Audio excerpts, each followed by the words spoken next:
I want to ask about Kosovo again. During your time in the European Council, it was tough for Kosovo. You know, there was a lot of problems bilaterally with Serbia. The EU was very critical of Serbia.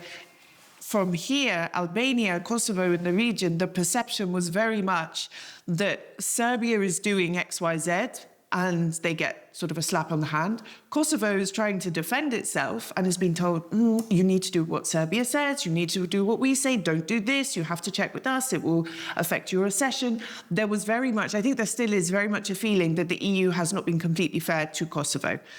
Now you are not in that position. Are you able to speak more freely about that? Is there anything you might have changed in the approach to how Kosovo was dealt with? Look, because of my experience, I have the impression that sometimes, indeed, we were disappointed by Serbia, but sometimes we also were disappointed by Kosovo. And I think that at the EU's level, we've always tried to be sincere and to be balanced. We do not underestimate the challenges and the difficulties in the field of normalization between Kosovo and Serbia. And I remember very well that 1 or 2 years ago, we had the impression within the EU that we were close to make some fundamental agreements between Kosovo and Serbia.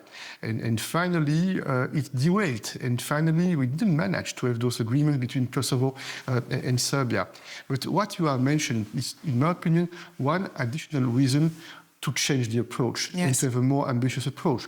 Because if we do not change the approach, I fear that within 1 year, 2 years, 3 years, if we meet again, you will ask a similar question. And the impression is sometimes we seem to be closer to Kosovo, sometimes to be closer to Serbia. But in the meantime, we have not achieved the normalization between Kosovo and Serbia.